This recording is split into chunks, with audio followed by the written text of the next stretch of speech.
എല്ലാവർക്കും എൻ്റെ പുതിയ വീഡിയോയിലേക്ക് സ്വാഗതം. ഈ വീഡിയോയിൽ ഞാൻ പറയാൻ ഉദ്ദേശിക്കുന്ന വിഷയം കുട്ടികൾക്കും ജോലിക്കാർക്കും അതുപോലെ വിദ്യാർത്ഥികൾക്കും ഒക്കെ വളരെ പ്രയോജനമാകുന്ന ഒരു ചെറിയ കാര്യം.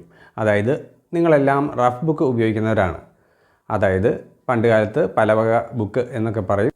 അങ്ങനെ എളുപ്പത്തിൽ പല കാര്യങ്ങൾ എഴുതി പഠിക്കാൻ വേണ്ടിയൊക്കെ ഉള്ള പേപ്പറാണ്. അതുകൊണ്ട് തന്നെ അതിന് ഗുണമേന്മയൊന്നും കാര്യമായിട്ട് ആവശ്യമില്ല. എന്നാൽ റഫ് ബുക്ക് മേടിക്കുന്നതിന് മുന്നേ തന്നെ നമ്മൾ നോക്കേണ്ട ഒരു കാര്യമുണ്ട്. നമ്മുടെ കുട്ടികൾ ഓരോ വർഷവും പഠിച്ചു കഴിയുമ്പോൾ മിച്ചം വരുന്ന കുറേ പേപ്പറുകളുണ്ട്. ഓരോ ബുക്കും കഴിയുമ്പോൾ അതിൽ ഒരു 8-10 പേജൊക്കെ മിച്ചം കാണും. മിക്കവാറും ചിലപ്പോൾ അതിൽ കൂടുതലും കാണും. സാധാരണയായിട്ട് സംഭവിക്കുന്നത് എന്താണെന്ന് ചോദിച്ചാൽ ബുക്ക് നമ്മൾ എവിടെയെങ്കിലും കൊണ്ടുപോയി വെക്കുകയേ ഉള്ളൂ, പിന്നെ അത് നോക്കാറില്ല.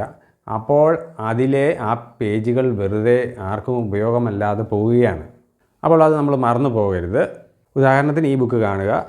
അതായത് കുറേ എഴുതിയിട്ടുണ്ട്, അത് കഴിഞ്ഞിട്ട് ഇത്രയും പേജ് മിച്ചം കിടക്കുകയാണ്. അങ്ങനെ നിങ്ങൾക്ക് ആ പേജുകൾ കീറി അത് ഒരുമിച്ച് വെക്കുകയാണെങ്കിൽ ചിലപ്പോൾ ഒരു 100 പേജൊക്കെ ചിലപ്പോൾ കാണും, അല്ലെങ്കിൽ അതിലും കൂടുതൽ കാണും.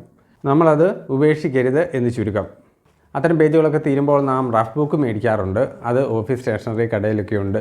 അപ്പോൾ അവിടെ ഒരു റോളായിട്ട് ചുരുട്ടി വെച്ചിരിക്കുന്ന ടച്ച് പേപ്പർ എന്ന് പറയുന്ന ഏറ്റവും വില കുറഞ്ഞ നിറം മങ്ങിയ ഒരു ഗ്രേ കളറൊക്കെയുള്ള പേപ്പറായിരിക്കും. ചിലപ്പോൾ അത് വലിയ ക്വാളിറ്റി ഒന്നും കാണത്തില്ല. അപ്പോൾ നമുക്ക് ഏറ്റവും വില കുറച്ചത് കിട്ടും. ഏകദേശം ഇതുപോലെയൊക്കെ ഇരിക്കും. എന്നാൽ ഇങ്ങനെയുള്ള പേപ്പർ ഷീറ്റിന് ചില അസൗകര്യങ്ങളുണ്ട്. അതായത് നമ്മൾ പേപ്പർ വെയിറ്റ് വെക്കണം, അല്ലെങ്കിൽ ഫാനൊക്കെ ഇടുമ്പോഴേക്കും അത് പറന്നു പോകും. മാത്രമല്ല വേറൊരു പ്രശ്നമുള്ളത്, നമുക്ക് ഇടയ്ക്ക് ഏതെങ്കിലും ഒരു ഫോൺ നമ്പർ നമ്മൾ കുറിച്ചിടും.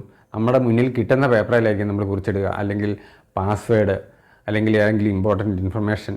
പക്ഷേ സംഭവിക്കുന്നത് എന്താണെന്ന് വെച്ചാൽ ഇങ്ങനത്തെ കുറേ പേപ്പർ അത് എവിടെ എഴുതിയിട്ടു എന്നുള്ളത് നമുക്ക് അറിയാൻ മേലാതെയാവും. മാത്രമല്ല അത് ചുരുട്ടിക്കൂട്ടിയാണ് സാധാരണ വേസ്റ്റ് ബാസ്ക്കറ്റിലേക്ക് എറിയുക.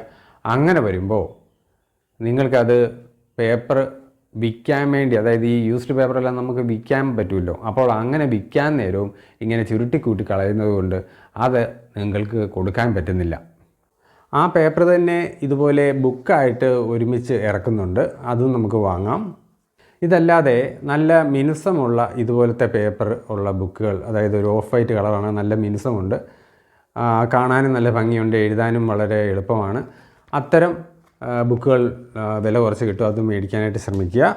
ഈ വീഡിയോ റഫ് ബുക്കിനെ കുറിച്ചാണ് പറഞ്ഞത്. എങ്കിലും ഇത് പ്രധാനമായിട്ടും ലക്ഷ്യമിടുന്നത് കുട്ടികളുടെ പഠിക്കുന്ന സമയത്ത് അവരുടെ ശ്രദ്ധ കൂടുതൽ കൂട്ടുകയും അവരുടെ പഠിക്കാനായിട്ടുള്ള സാഹചര്യങ്ങൾ വളരെ ഇണക്കിക്കൊണ്ടുവരിക എന്നുള്ള ഒരു കാര്യത്തെക്കുറിച്ചായിരുന്നു. ഇങ്ങനെ പല പല കാര്യങ്ങളിൽ കുട്ടികൾക്ക് അനുയോജ്യമായ രീതികൾ അവരുടെ പഠനമുറി ഒരുക്കുകയാണെങ്കിൽ തീർച്ചയായിട്ടും കുട്ടികൾ നല്ല റിസൾട്ട് തരുന്ന രീതിയിൽ നല്ല കരിയർ അവരുണ്ടാക്കാനായിട്ട് ശ്രമിക്കും. അങ്ങനെ ഈ ചെറിയ വീഡിയോ ഉപകാരപ്രദമായാൽ നിങ്ങൾ ഷെയർ ചെയ്യാൻ മറക്കരുത്.